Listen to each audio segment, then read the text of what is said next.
Plot device is a phrase that the Blue Lock community loves to sling around whenever their favorite character starts losing. Unfortunately, I'm even guilty of this. I'll be making that very clear later in the video. But today, we're looking at who's the biggest plot device in all of Blue Lock. So here we go. So a plot device, if you don't know, is a person, thing, or event that was introduced into the story with the sole purpose of pushing the plot forward. And technically, everything in a story is implemented to push the plot along, but I'm coining you as a plot device if your entire character was created with one main action or event in mind. My personal definition is a character whose entire purpose can be summed up in one sentence. For example, Kaiser would not be a plot device because he brings many things for Isugi in the story as a whole. He's a rival that's far superior for Isugi to chase, he introduced Metavision to the series, and he's a prominent striker from another country, so we know we'll face him again in the World Cup. So with these rules outlined, we're gonna have to start with the most obvious and egregious interpretation of this. You all knew he was coming, Don Lorenzo. If you've somehow never heard this argument before, essentially, in the NEL, after the second game of Kaiser vs Isugi, Kaiser finally started to respect his abilities. They created a bet to be the striker to score more goals. In the very next game, Kaneshiro introduces a character whose entire identity is being the best defender. This isn't an issue, except his purpose was to man-mark the strongest character on the team. His epithet is the Ace Eater, meaning directly after making a bet to score more goals, Kaiser is effectively made useless while the Ace Eater is on the field. The only reason he's not higher on this list is because even though Lorenzo's purpose was to shut down Kaiser and to do nothing more, being a new Gen 11 in itself is kind of a plot device. Because he was introduced as the best U20 defender, he was always going to be oppressive. The annoyance comes from the fact that it doesn't feel like Isugi should have been able to keep up with Kaiser at this point, and despite Lorenzo's identity being tied to that issue, he still manages to have his own character. That's why Lorenzo has the potential to be more than a plot device in the future if he's handled better. My only grievance was the bet. Otherwise, his skill was on par with what we expected of a new Gen 11 defender, and he has a unique personality and skill set, not much more we could ask for as a fan. But speaking of a unique personality and skill set, our next character was anticipated for years because of these exact qualities, and when we finally saw them play, well, actually we barely got to see them play at all. Yeah, you all knew Kior was going to be on this list too. He is a genuine anomaly in the world of Blue Lock. How could someone have so much anticipation, and when they finally make it on the field, they touch the ball a single time? Kior is a character who was added to the PXG game with the sheer purpose of letting Kaiser score. The issue with that is there is a million other ways that could have been achieved, while allowing Kior to be his own character. And actually, I kinda love the route that Kaneshiro took with Kior, being a player who sides with whoever benefits him at that exact moment, and he would be the decider between Isugi or Kaiser in that match. The issue is, after he passes to Kaiser that time, he literally never touches the ball again that match. This isn't an exaggeration.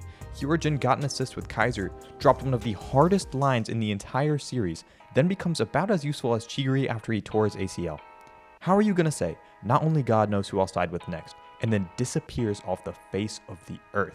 I'll even ignore the fact that he shouldn't have known Kaiser needed a stationary ball to hit his Magnus shot. Either Kior has a massive vision upscale, or he simply did this to push the plot. But once again, I'll ignore that, because it just baffles me how Kaneshiro actually had an amazing piece to add to the game. A character who doesn't choose a side between Isugi and Kaiser, but it was completely wasted.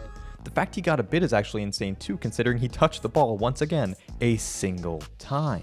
But all that nonsense basically means the character of Hiori is such a waste. His entire purpose was just to give Kaiser a goal. I low-key don't even think we'll see him play again, considering he's not on the level of the starting players in the U20 World Cup. It's just disappointing because his design and breakdance style of play were really cool and anticipated for so long. The community got edged during the Ubers game, and when we finally got to see him play, well, I've already covered how disappointing he was. But somehow after all of that, he's still only number 2 on this list. Up next is a character I'm kinda conflicted on. I can't tell if Kunigami is a plot device or genuinely pointless. Either way, he's not well written, and if it were up to me, he would have stayed eliminated so we could better feel the weight of falling out of Blue Lock. Basically, Kunigami was used as a plot device in the NEL to steal Isugi's goals. Narratively, Isugi shouldn't be scoring over Kaiser yet, but we had to give the goals to someone, so Kunigami stepped up. Since he was finally back and way stronger than before, this was kinda Kaneshiro's way of showing us how much better he'd gotten. The only issue is, every goal he scored in the NEL was off of an Isugi play. Either it was passed right to him on purpose, or Kaiser deflected an Isugi shot, which gave Kunigami free scraps like a hyena. Either way, it's not the way a copy of the world's #1 striker should be scoring. And to make things worse, his time in the NEL got worse as time went on. He may be the only character to feel like they regressed in skill as the arc went on. When he was introduced, he was the only Blue Locker on Bastard Munchen to rise to the level of the original club. His physical stats were far superior to the rest of Blue Lock, and yet we've already covered that his first goals weren't truly his. But by the end of the arc, he's transitioned to a defender. I'm genuinely so confused. If you were a Blue Lock fan reading weekly before the PXG game, you know how excited Kunigami fans were, knowing he would finally get his chance to get his revenge on Shido. They were all expecting him to get a goal, or maybe even 2, And that lasted, well, about 5 chapters, because Shido scored the first goal of the match, and then the rest of the game, it was Kunigami's job to man-mark him until the game ended. That's right, Kunigami's big revenge isn't scoring a goal on him, or fighting him, or honestly, doing anything. His big revenge was just stopping Shido after he had already scored in the match. So he's basically our first character to be used as a double plot device. He successfully deprived Isugi of the goals until he was narratively worthy, and then after Shido got his moment to shine in PXG, Kunigami's role was to essentially make it so he wouldn't have another. And I'm just gonna rant for 1 second, but the concept of man-marking the best player on the field really annoys me a lot when reading. I get it's probably easier to write because if there's a character constantly man-marked, the author essentially goes from an 11 on 11 to a 10 on 10.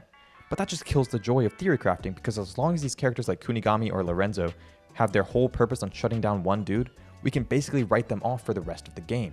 And in my opinion, this is why my GOAT Raichi is so perfect. Instead of just booting the ball away anytime someone gets near, he duels his opponents and takes a tactical position where he shuts off angles, not entirely stopping their play, but stopping it enough to where it's fun to read. Protractor style Raichi is what defense should be in Blue Lock. Be more like Raichi, he's so underrated. But our next plot device isn't actually a person at all. I'm gonna keep this short because it's not exactly a new concept, but Metavision is the biggest plot device introduced in Blue Lock. It's not even close. I actually loved it when it first came out, but when you realize how broken it is, it doesn't make sense how players who don't have Metavision are able to keep up. Going back to what I said in the beginning of the video, summing up Metavision in one sentence looks something like, if problem, solve with Metavision. It's literally that simple. Any problem Isugi has is explained by him simply outreading everyone else, or if someone beats Isugi, it's because they outread him. It's dumb, but we have to accept it now, and one day, I hope the problem fixes itself. But finally, my last character, and in my opinion, the biggest plot device in all of Blue Lock, is Hiori Yo. I admit, this placement may come from a little bit of personal bias, but I despise Hiori and everything he stands for. Looking back at the third selection, he was on the same team with Isugi. He was a nothing burger, he did nothing that game, and subsequently he was not chosen to play in the U20 match. To his credit, Isugi did say he was a good passer, and Hiori did give Isugi the blueprint to unlocking Metavision before it was revealed. But as a player, he was subpar. Just like Nanase, who he was introduced with, he was the definition of a character who was good enough to make it as far as he did, but not good enough to actively play. Well, that all stopped in the Ubers game. In that game, the score was tied, and Isugi needed an extra player to turn the tides. Kior was supposed to come in, but Isugi cucked him. He told Kior to sit his ass back down because some random blue hair fairy was taking his spot. I don't even know if they explained how Isugi knew Hiori was the right person. Like, us viewers saw Hiori understanding the field from the bench, but there's no way Isugi could have known that. Disregarding that though, I'm more upset at the planetary upscale Hiori got in just one game. Now, I want y'all to listen close when I point this out. Hiori genuinely went from bench fodder to the best passer in Blue Lock, a lethal shooter, and a top 5 dribbler. You know how I said Don Lorenzo was the best defender in the series? Hiori dribbled past him twice. You know how Loki's the best U20 player?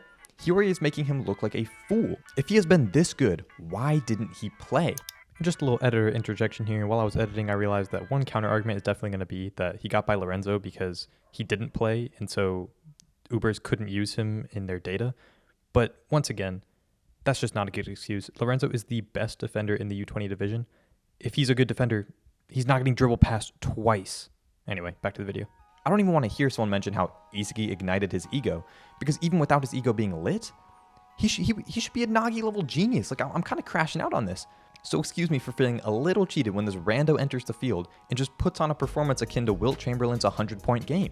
Nobody was stopping this fool. And mind you, the last time he genuinely played in a match was the 3rd selection. I will never accept Hiori's growth as legit. And oh yeah, he scored in the France game too. Like, of all people, why is Karasu picking Hiori to score?